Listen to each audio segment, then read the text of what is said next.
My name is Elena Brooks, and I keep replaying the night everything cracked open.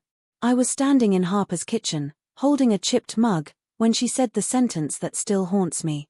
But before that moment, I honestly believed she was helping me. After the divorce, when I called her crying, she told me, "Just come here, Elena. You and Mason can stay as long as you need." I clung to those words like a lifeline. I needed them. I needed her. The first week felt almost comforting. She brought me tea at night and said things like, "You deserve a break, and I'm proud of you for trying." I almost believed her. Mason tried to settle into the tiny bedroom at the end of the hall, decorating it with the little drawings he'd saved during the move. But then Chloe started glaring at him every time he walked by her room. One afternoon, Chloe stomped downstairs and said, "Mom, why does he get that room? Ava's coming. She needs it more." I was right there. I heard every word. My stomach twisted, but Harper didn't even call me into the conversation. She just said, "We'll fix it." I stepped forward. "Fix what?" Harper looked at me like I was interrupting. "Nothing. Chloe just needs the space." "For what?" Mason already unpacked. Harper sighed dramatically. "Elena, relax. Mason can sleep in the garage for a little while." I froze. "The garage? You're not serious." Chloe smirked. "It's not that bad. Ava hates cramped rooms." I laughed, weak, shaky. "Harper, come on. You're joking." She didn't smile. "I'm letting you stay here. I think the least you can do is be flexible." My chest burned. "He's 10, Harper. He can't sleep in a garage." Her voice sharpened. "Then maybe you should find somewhere else to go." Mason peeked into the hallway. "Mom, what's happening?" I swallowed hard. "Nothing, baby. Go back to your room." Chloe tossed her hair. "His room. For now." I wanted to scream, but fear wrapped around my throat. I didn't want Harper to kick us out. "Can we talk privately?" I whispered. Harper crossed her arms. "We're talking now." "This isn't fair," I said. "You told me we were okay here." "You are," she said. "But Ava is family too, and she's coming for 2 weeks. Stop making everything dramatic." "I'm not," I whispered. But she wasn't listening. She never listened. Later that night, when Mason went to brush his teeth, I tried one more time. "Harper, please. He's been through enough." She shrugged. "Then he'll get over this too." I stared at her, searching for the sister I thought I knew. "Why are you doing this?" "I'm not doing anything," she snapped. "You always act like the victim." The words slapped me. Tears swelled, but I blinked them back. "I do everything here. I cook, clean, watch Chloe, drive her to practice. And you're living here for free," she shot back. "So don't remind me of the favors you do. They're not favors." "I'm trying to help." "Then help by not arguing." I didn't answer. I couldn't. I felt myself shrinking, folding inward, disappearing the way I used to around my ex. Harper walked away without another word. Mason came to me later with hopeful eyes. "Mom, I don't have to move, right?" I pulled him close. "I'll figure it out." "Did I do something wrong?" My throat tightened. "Never. You didn't do anything wrong." But inside, something cracked. Something small, but sharp, like a splinter I couldn't pull out. I lay awake for hours, listening to the house settle, hearing Chloe laugh from her room, hearing Harper's footsteps, and feeling like an outsider in the place I thought was safe. That night, I finally admitted the truth. Harper didn't want to help me. She wanted control. And if I didn't protect Mason, no one else would. I promised myself I would find a way out, even if I had to start from nothing again. I whispered that promise into the dark, hoping someone, anyone, would hear me. Maybe no one did, but I felt a spark inside me that refused to die that cold night. I stood in the garage doorway, staring at the thin mattress Harper tossed on the concrete like it was a pillow on a couch. My stomach twisted. "Harper, this isn't right," I said. "It's freezing in here." She didn't even look up. "Elena, stop complaining. Mason will be fine." "No, he won't. He's 10. And he's resilient," she snapped. "Something you could learn from." I felt my voice shake. You can't seriously expect him to sleep out here. I can, and I do. She brushed past me. You should be grateful I'm giving you space at all. Grateful? I whispered. I cook, I clean. And that covers what, exactly? Your rent. She smirked. Oh wait, you don't pay any. I felt something break inside me. I didn't ask to stay for free. I told you I'd give you money when I could. Well, you can't, she said. So do what you can and stop acting like a victim. I opened my mouth, but Chloe walked in and laughed. Is he really sleeping here? Mom, this is iconic. Chloe, stop, I said. She grinned wider. What? It's funny. The little garage boy. Hearing Mason's name said like that made my hands tremble. Don't call him that. Chloe shrugged. Ava's room is more important. You know how she is. This isn't about Ava, I said. It's about you wanting him out of your hallway. So, she said. His stuff is ugly. I couldn't breathe. Harper, please. No, she said sharply. You keep pushing. I'm done explaining myself. I watched her march inside. Chloe followed her, laughing the whole way. I stayed in the doorway, staring at the mattress until my vision blurred. Moments later, Mason walked in holding his favorite blanket. His voice was small. Mom, it's okay. I can try sleeping here. No, I said immediately. No, sweetheart, this isn't okay. He gave me that soft, trusting look that made me want to scream. I don't want you to get in trouble. You won't, I said. I won't let anyone hurt you. He nodded, but I saw the fear in his eyes. Hours later, after trying to argue again and getting nowhere, I went back into the garage to check on him. The air felt colder. Mason was curled up, teeth chattering even under the blankets. My heart shattered. Baby, I whispered. Get up. Come on. He looked up sleepily. Mom, you're sleeping with me inside tonight. But Aunt Harper. I don't care what she said. I lifted him into my arms. I'm not leaving you out here. He clung to my neck, and the moment I felt how cold his skin was, something inside me broke completely.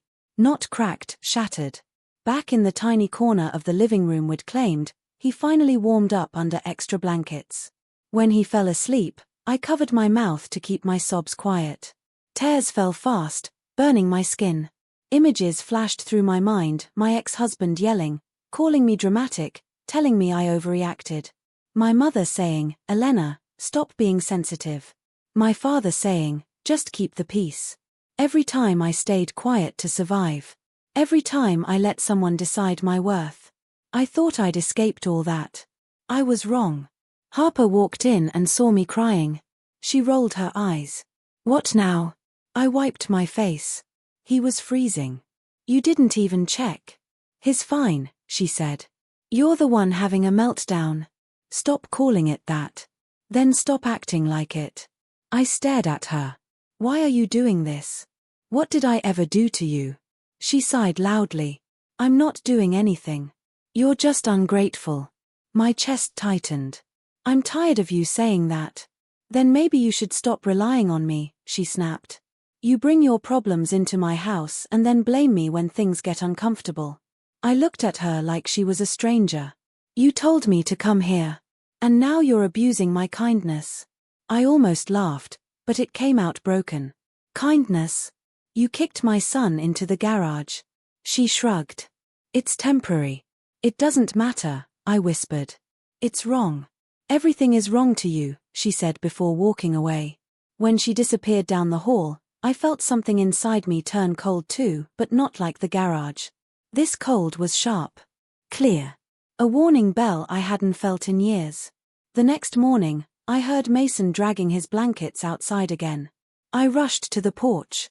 Mason, wait. Before I could finish, our elderly neighbor, Mrs. Porter, stepped onto her driveway. She squinted at Mason. Honey, why are you carrying bedding? Mason froze. I have to sleep in the garage. Her face fell. Why? It's too cold for that. He looked down. Aunt Harper said I have to. I felt my heart pound as she turned toward me. Elena, Is that true? I swallowed hard. Yes. She walked closer, her eyes softening. Sweetheart, you don't deserve this. Hearing those words made something spark inside me, something brave I didn't know still existed. I know, I whispered. I just don't know what to do yet. She touched my arm gently. You'll figure it out. You're stronger than you think. I blinked back tears. I'm trying. You're a good mother, she said. Don't let anyone take that from you. Her voice cracked when she said it, and suddenly my throat tightened too. Thank you. I'm right next door if you need anything. When she went back inside, I looked down at Mason. You're not sleeping in that garage again. Okay, he whispered. As he hugged me, I felt my resolve harden into something unbreakable. Harper thought she controlled me. She was wrong. I started planning, quietly, secretly. I wasn't going to stay her prisoner. Not anymore.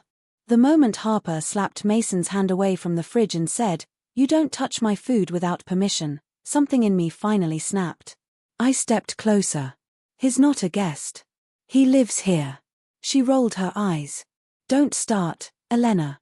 I'm already starting, I said. Explain why my child has to ask to eat. You misunderstood, she said quickly. No, I replied, louder. Say exactly what you meant. She crossed her arms. You twist everything. I pulled out my phone and held it up. Then be clear. Her face stiffened. Put that away. Not until you repeat yourself. She hissed, fine.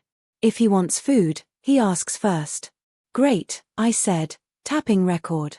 Thank you. Her eyes widened. You did not just record that. I did. My hands trembled, but I kept it steady. She lunged for the phone.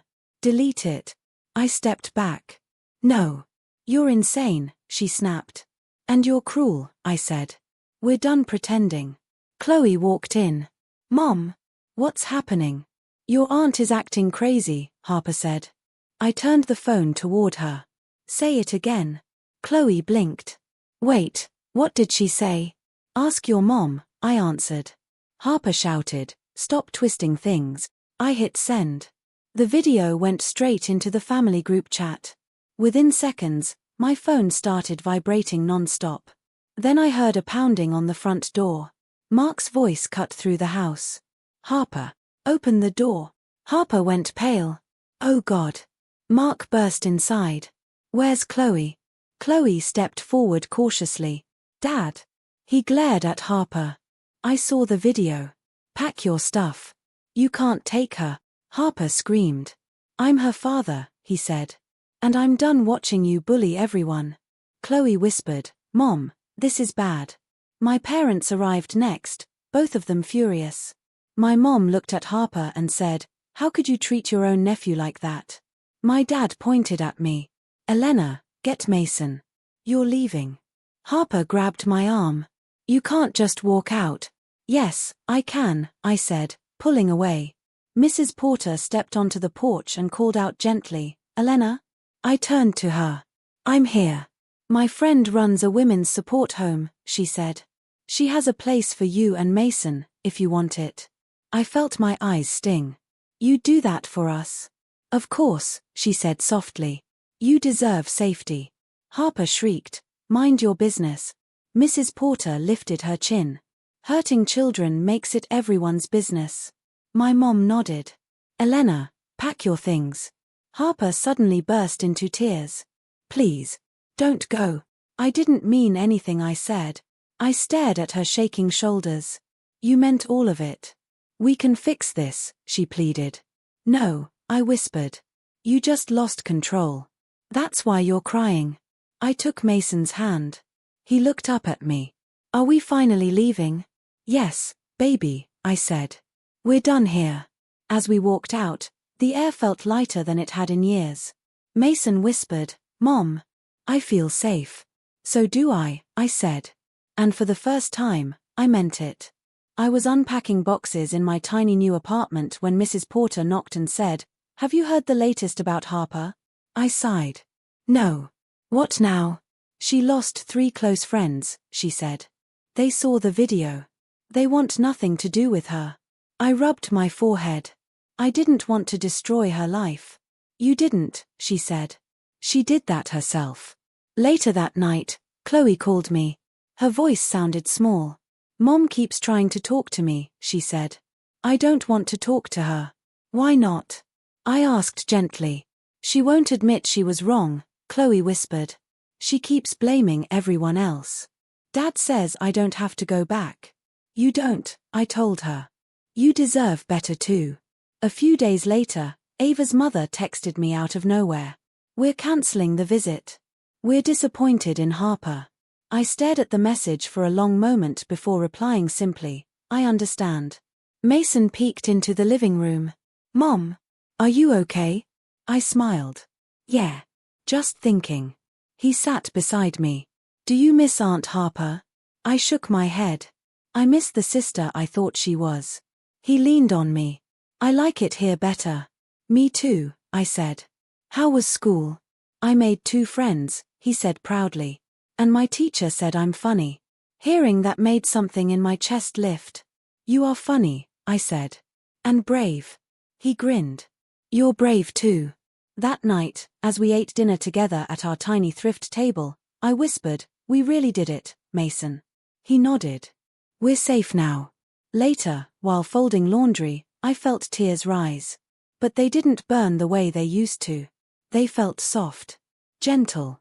Like my body finally believed we were free. I whispered to myself, I wasn't weak for needing help. Saying it out loud felt strange but powerful. I was strong for surviving people who tried to break me. The next morning, at my new job, my coworker Jenna smiled and said, you fit in here so fast. You're steady. I like that about you. Thank you, I told her. And I meant it. On the walk home, the sun warmed my face. Mason ran ahead, laughing, and yelled, come on, Mom. I jogged to catch up. I'm coming.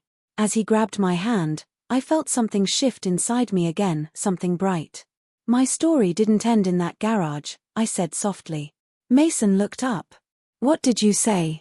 Nothing, I smiled. Just, we're finally starting our real life. And we were.